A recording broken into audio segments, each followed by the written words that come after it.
welcome to Real WW Talk. I'm Erin. I'm Candice. And I'm Rikki. Ladies, I'm very excited to see you. How are you? Doing great. How about you guys?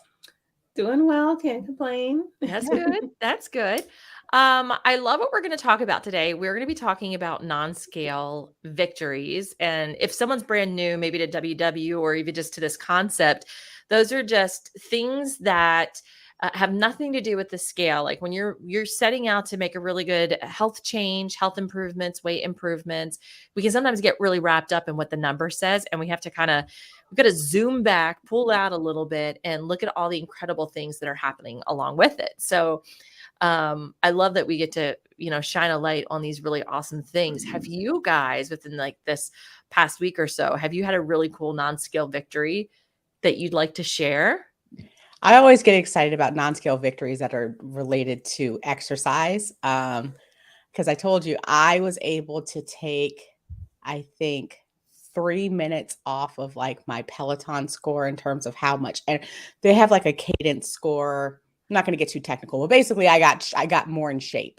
And the Peloton gave me stars and said that I beat myself at this time last class, the last time I did a class. So that's fantastic. Amazing. I was going after old Candice like, oh, you better slow down. So like this, I was like, forget the scale. This shows me that I've made improvements. Yeah, but you're like kind of beating cancer, Candice. And that feels a little wrong to me. Well, actually, this Candice, I don't know when she did it, but because they don't tell you when you hit this high score. But I was like, oh, I don't know who she is, but she's going down. Like, and it shows you how close you are. And I'm like chasing old Candice. Like, so that was the biggest non-scale victory for me. That's awesome. I wanted a cookie or something. Of course, why would I want food? Like, I was like, who's going to give me? I need something, not a trophy. I want a cookie. Yeah. A crumble cookie like that. So. Okay. Well, on that note, can I share that my non-scale victory is actually kind of tied to that, because I've caught myself in like some moments of stress going, I just want to eat. Yeah. And I didn't do that. I went and sat quietly. I read a book. I journaled some thoughts about, okay, what is it about this situation that is making me want to eat? And why is it that I want to turn to food in this situation? And so that was really good. And I did not go eat. I didn't snack. And actually later when I actually went and had a snack when I was hungry, that was motivated by nourishing myself as opposed to nourishing my anger or, emotional things. So that's wonderful. Yeah. Be proud of that. Rikki? So mine is more of a general one. I'm thinking of when I went on my California trip fairly recently. I feel like despite the fact that I'm not at my fittest or my smallest by any means, I still feel strong. And there was a lady who was trying to get her luggage into the overhead compartment. And she's an older lady and she was kind of short. And I just kind of took it. And, in these days where chivalry is just not a thing, and there are some people who, will help older people or give up their seats for, on the subway. I'm like, I'm strong too. And no one's, helping. So why can't I help? So I just lifted it and put it up. And when it was time to go, I got it off for her. And I just feel like it's okay to be strong. And that's something that I feel like even at when I was at my fittest, I remember being really good at like doing squats and things like that. And that squat challenge we did at Under Armour, and like, that's exactly where my brain just went, Rikki. I've always just natural, and that makes me even more excited for when I get back into actually doing strength training. I don't know if we've shared this story before, but Candice, do you remember us talking about this story? But look, I've talked about things. Let's hear it again. Yes, because we have new people. Yeah. Erin, it was through your radio station. There was a partnership at the Under Armour Studios, which is this amazing complex on the water in Baltimore, run by Under Armour. And it's a place where like athletes go to work out. And it's also just a typical gym, I believe, too.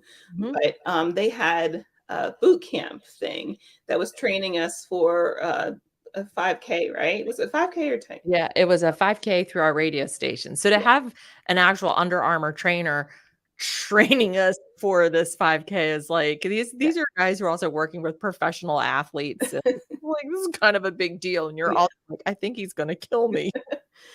And I've never like done any type of serious strength training, but like I said, I've always just been kind of a strong person. And there was a challenge where they had everyone involved, some people at different levels. And mind you, I couldn't do the running part. Like running is not my gifting. So I was very slow at running. And this was, again, at one of my lowest weights on Weight Watchers. And there was a challenge where we had to do, I think it was a wall sit, where we were sitting. Basically, you squat, you lean back on the wall and just scoot down until you're in, like, basically looks like you're sitting in a chair, but there's no chair there. And You are the chair. yeah, and you're sitting as long as you can, but there's a point where your legs start shaking and people just started giving out. Was it men and women, or was it just women? Yeah. Both men and women. Yeah. And in the end, it was me and this other woman. And she was like very fit and smaller than me. Even again, at my smaller weight, I was still not what anyone would call skinny, or maybe even they'd look at me and say I'm not fit. But I proved them wrong. I think I was second place, right? I didn't win. Did I? Yeah. Okay. Yeah, but you outlasted like, I don't know, 20 some people. I was like, get it, Rikki, get it, Rikki. But yeah, so awesome. I know that was a very long tangent to say that I like being strong, and the fact that even though I've gained my weight back and I'm in the process of losing it again, I'm still strong. Mm-hmm. Yes. Amen. I love that. Yes, you are still strong. I love that. I love Yes. it. When you guys first started doing WW, did the idea of non-scale victories just seem like a foreign concept to you at all? I don't know if it felt like a foreign concept. It just felt like, to me, not on the same level as scale victories. And that was something that I had to really work on changing in terms of my mindset, because you're going to have more non-scale victories than you are scale victories, even if you're Yes. doing the program completely the way that you should, because your body, we have plateaus, we have things, and non-scale victories are a thing that are supposed to help keep you rooted in the fact that you are making changes, and that it's not always a scale that's going to show that. So, it took me a while to adapt to that, though, because I was so scale motivated in terms of how I viewed progress. I would hear people say it, and they would say it to get Bravo stars. So once I realized that I could get Bravo stars back in the day when they gave you Bravo stars for things, I would volunteer and brought on. That's how I got in love with non-scale victories, because I got stickers for it. So. It's so true. And you could tell people when they were itching just to get a sticker, because it'd be like, yeah, I ate a vegetable this week. Yeah. It's like And everybody where you write something on the to-do list so you can cross it off. Like when I realized I woke up this morning, leaders would give you stickers for talking or saying something good that you did, I'd be like, well, I'm just really, really happy I had a strawberry on Tuesday. Give me my sticker. Non-scale victory. Okay. Right. I ate a vegetable or fruit. So. Like, well, I had blueberries this week. Oh, is that a new food for you that you previously didn't try? No. No. Okay. You didn't say what it had to be. I'm proud of myself. Right. Still a fruit. It's still a fruit, right? But what I wonder with you guys, did you all just wholeheartedly embrace non-scale victories at the beginning of your journey? Oh Lord. I can't remember the beginning. So long ago. Eons ago. Right. I don't know that I necessarily, I think it was definitely a new concept to me, because when I first started, beating myself up was how I encouraged myself, which is not how you encourage yourself. But that was at that point, that was the only way that I knew, because that's just, I just didn't have the positive influence of WW at that time and giving myself some grace. I just spent so much time, I've talked before about the merry-go-round in my head, and trying to get off of that merry-go-round was a really hard thing to do. But the non-scale victories really helped. And it also acknowledged that it's okay to be proudful of some things that you're doing, that those changes that you're making along the way. It's kind of like a gratitude journal in some ways, right? Gratitude gets easier when you are making space to express gratitude every day, and you find there are positive effects from that. Your mood lightens, right? And you start to see possibilities around you. And I think at least for me, that same thing is true with non-scale victories. You start to look at it through the lens, okay, where can I find the win in this? And what's the win? So I step on the scale this week and I've done all of the right things. And this will happen to be the week that I don't get the weigh in I deserve the week I deserve it. Mhm. So then I need to start thinking about, okay, well, let me give myself that non-scale victory. And that's because, hey, every day this week I tracked. Yep. Every day this week I made sure I told myself I was going to have a vegetable at breakfast. Every day this week I had a vegetable at breakfast. And once I started thinking in those terms, I was like, wow, this is actually happy. Yeah. That sounds so weird, but like early on, it was like I was just so used to the beat up that when I started finding the happy things, it just felt a little different to me, but I embraced it. Yeah. Mhm. I mean, like I said, my first time around, I was in high school and I was kind of taken to the WW studio against my will. And I think the weight came off in a different way because I was still a teenager. I was active. I was just, and I was learning for the first time. So I don't think I had as many opportunities or like to see the non-scale because I was just focused on the weight and the weight was coming off very quickly and or at a reasonable pace, but consistently. But like when I joined again, I think I probably didn't take them very seriously at first because I was like, okay, I'm going back. I know how to do this. I've done it before. I've lost weight. This is what I'm going to do. I think it was one track. I think, like you're saying, Erin, it took the time and appreciation of what they were for me to truly, accept and give myself credit for the non-scale victories. Mm-hmm. Don't you miss that moment where we used to do that? I know we're joking about getting the stickers, but like Yeah.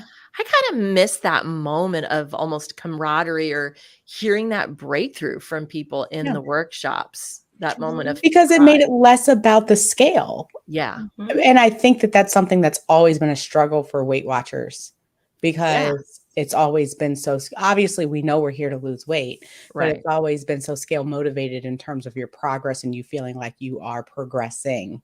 That Right. the emphasis on let's celebrate something that has nothing to do with the scale, I think was so positive for my journey. And I'm sure for many others. And to hear other people say, I did eat a new vegetable this week, or the pants fit better, or this, those are things that made you look internally at your own journey and said, okay, well, I do have something that I can celebrate, Mhm. today that you may not have thought of originally.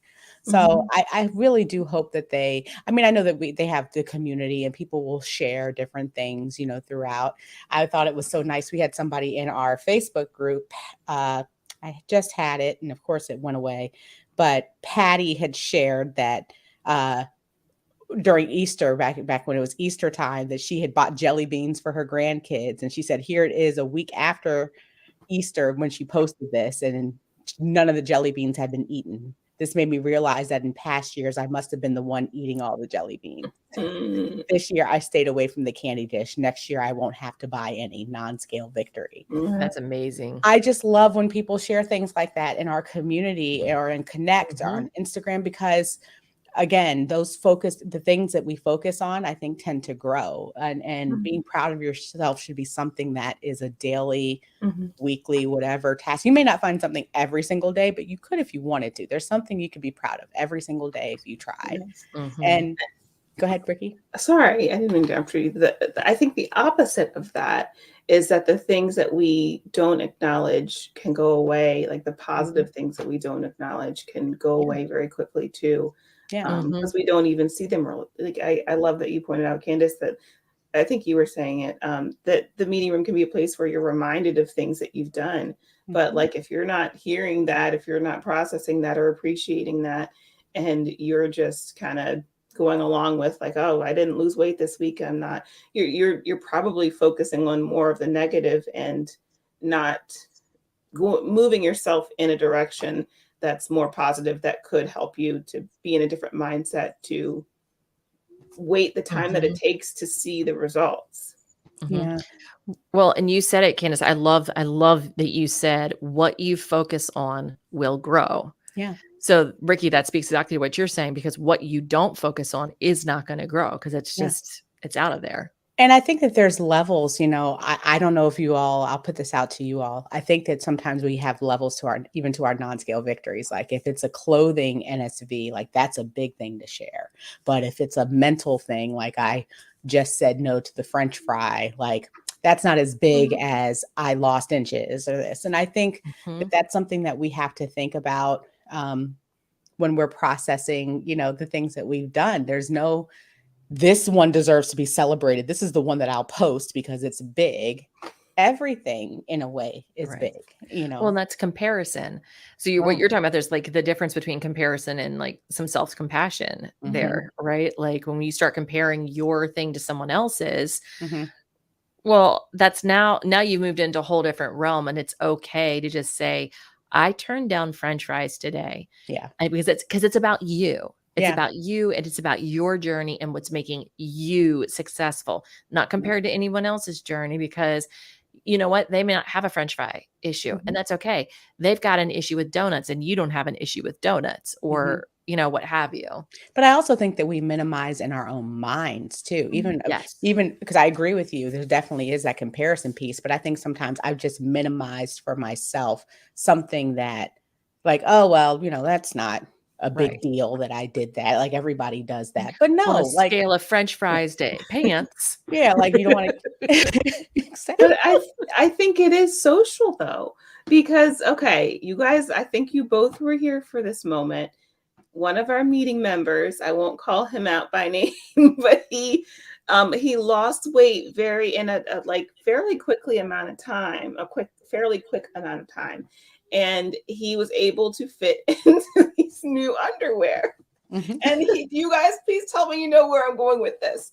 And in the meeting, he stood up and he, like, I guess he pulled his shirt up a little bit and showed us like the hem of his like underpants and was like, showing off. He was so proud of himself. And we didn't know where he was going with that. We're like, thank you for keeping it PG in here, maybe PG-13, but thank you for keeping it, But which, by the way, if anybody is listening, they're like, this sounds like sexual harassment happening in a WW meeting. It's a family, like everybody that's there has been there for forever. There were no other new people who would be shocked and horrified. So, and the joy that he exuded, he also shared like he was going to his daughter's wedding. He had the seersucker suit. I mean, the victory, the way he shared and like modeled those things were like, would it be as acceptable if we stood up and said, guys, this week I had a banana and we're walking around. I mean, we'd be like, that person was so dramatic. Like, what's, like it wouldn't be presented the same way, and it wouldn't be received the same way. It like, isn't it a social thing, like how we celebrate that? I think we already are working against our social construct of having that being the most important thing, because we are in Weight Watchers. Well, I think that you have time, and I agree. Of course, if you had everybody going on and on about like, I didn't eat the chocolate chip cookie today. I also this morning woke up and I said nice things about myself, giving my sticker. The meeting would go on and on forever. But I do think that there should be, at least internally, I agree with you, Rikki, it's social. But internally, I find, especially when I'm struggling, that even the tiniest things that may seem seem like it shouldn't be celebrated might be the things that I need to write in a journal, or put down on paper, because little things can become big things when focused on, and it changes your mindset from that of lack and just depressed, or especially when the scale, like I said, when I was in a true plateau, not like, I don't know why the scale is going down, like truly a plateau, those little changes and those things kept me going. And if I wasn't focusing on it and putting it in writing, for me, I'm visual, if it was just all in my head, putting it down and like let me see the progress that I was making, no matter how small. Yeah, because Even if progress I is didn't still share it in the happening. meeting. Mm-hmm. I mean, that's the thing, is progress is still happening. And it's a great point, Candice. Like, even if the scale isn't moving, progress is still happening. You know, every day that you are choosing to stick to your plan, that's progress, because you're showing discipline, Mm-hmm. right? And you're showing consistency. Even if the scale doesn't move, well, guess what? You moved closer to being a more disciplined and consistent person. The inches may be happening and you're just not seeing it. You know, Rikki talked about her strength there in the squat challenge, and like Rikki done did it, but maybe if it wasn't showing up on the scale, and oftentimes when you start working out to the level that we actually would see the scale go up just a tick because of like the glycogen and you know, all that sciencey stuff. But you know, the muscles were being built in that moment. So sometimes it's about actually what we can't see. Yeah. And I think that feeds into the work that I think this field needs to do in celebrating victories along the way. Because I think that's the difference between the celebration of our, you know, our group members' celebration of his underwear and his new size. That was a representation of him being at goal versus me celebrating, oh, I'm stronger today and I was able to do this. Yeah, people might be proud of me, but the underlying thing is, but you're not at goal. Yeah, so it's like, how do we celebrate both of those things equally? Because if we don't celebrate that first one, we're not going to get to the final endpoint. Well, I think two things. One is speaking up after somebody who has this, you know, really great thing, like our, you know, like our friend did, and celebrating him, because it's awesome. But then it requires somebody else coming up with something that they might feel or be projecting is lesser than, and on us to equally celebrate it and hold it as the same weight. I mean, I think that's probably even just a challenge for us. If we hear that, and maybe there's somebody that we don't like as much in the meeting room, who's like, oh, I ate an apple this week. Good for you. Right? Good for you. Sorry for anybody on the podcast. All they heard was silence there. And we were doing like this. We're doing the silent clap. Like, yay. But us going, hey, we need to recognize for that person, that was a really big deal for them, because A, they probably have spent a lifetime of not choosing fruit as an option. For them to actually choose fruit over cookies or chips, that's a huge win. And the bottom line is, we don't always know someone's story, but why can't we just choose to celebrate in that moment with them without even needing to know what the story is? Yeah. And back to Rikki's example. I mean, I'm just, in terms of a non-scale victory, I'm as impressed and proud of her doing the chair sit and getting second place. To me, the non-scale victory is that, but also that she showed up. Yeah. Just showed up to be there, even if she hadn't gotten second place. There The was, fact that and she here's was the in thing, the like, room. that was so much fear even just showing up in that place, because it's freaking Under Armour. Yeah. Okay. Like Under Armour, all of the Under Armour is based in Baltimore. So to even roll up into this place where major athletes go and do things, and to train with an Under Armour person, like, that's scary. And that's This what was I scary. mean. So it doesn't have to be the level of I Yeah. won second place, which is awesome. It's that you showed up. And I think that for myself and for others who are listening, like you said, Erin, we must find a way to make that as important for the person who just found a way to be present. Yeah. And for that to be celebrated as the person who won, or the person who had that, because some of us may never win second place. That might not be a part of what happens for us. Maybe we just suck at wall sitting, or, you know, like you said, Rikki, you're not a runner. So it may not be that you ever win the 5K race. You know, that's not your thing, but you showed up, you know, and what does that mean? So I'm showing up focusing is on that half the for myself. battle. Yeah. Yeah, that's a really great point, Candice. So just trying to even think of, like, even for us, even within our WW group, our real WW talk group, which, by the way, I just said our WW group, we're not affiliated with WW other than we pay to do WW, and they don't even know that we exist. So we're not coaches, we're members, just putting that out there. But, you know, for us, finding more ways to celebrate and shine a light on those non-scale victories, because there are more of them, as you said, there are more of them during the week than there is this one day of the week where the number is there. And I think also too, I don't know if you guys have felt this or seen this within yourself. It can be pretty discouraging when you've worked hard in the week, or maybe even when you've half worked in the week and you're hoping for a good result at the scale and you don't get the scale result that you want, whether by your own efforts or non-efforts. And you start to feel defeated and you're like, well, why do I do this again next week? And if we make it a practice, maybe even as we weigh in, I don't know, maybe that's something. I don't know if you guys have ever done this. I've not done it. But when I weigh in, I always take a check mark. There's the number on the scale, seeing what I want. And then I'll console myself if it's a weigh in that I don't want. I'll console myself with a non-scale victory. But a non-scale victory shouldn't be a consolation prize, right? Like it should be, I weigh in and great, the number is where I want to go. And also, I'm proud of myself because this thing has as much weight as the number does. And honestly, I mean, there's dollar stores and Targets and places all around. If I really wanted to get myself some stickers, and since I know that's what I like, I could write it out and give myself a sticker for showing up to weigh in and then finding the thing, because everybody is motivated by something different. And maybe I'll put it on my checklist, so that I can check off that I celebrated my non-scale victory. Because I mean, I do think it's a very big piece, and that's why they were there and why people like to share. And you can see the excitement, like Rikki, of people when they do share whatever it is. It means a lot for somebody else, including yourself, to acknowledge something that you put effort into.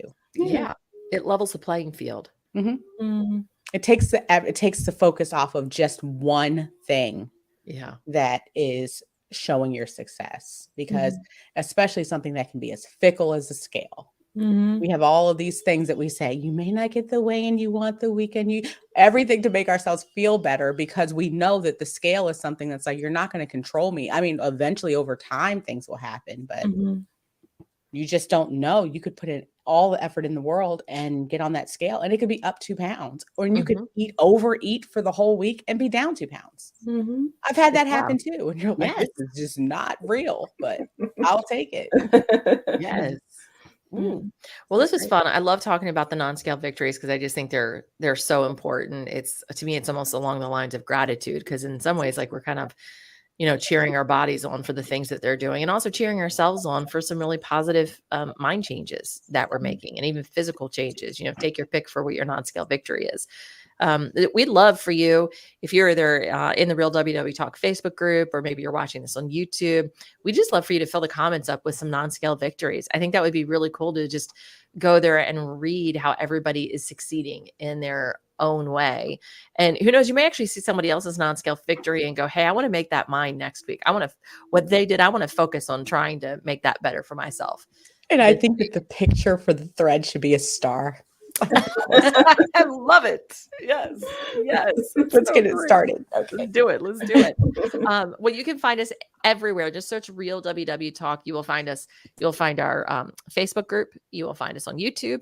You'll find us on Instagram, and you will also find us on the podcast, where you can pop us in your pocket and take us for a walk if you would like to, or get some extra activity points that way too. It's great, because that's a non-scale victory if you do it. Boom. I would say listening to a Real WW Talk conversation is a non-scale victory, because you just did a little something good for your health there. Or put it on your to-do list and check it off. Yeah. And give yourself a star sticker if you can find them. Dollar store. All right. We wish you a great week, and I'll see you next time. Bye.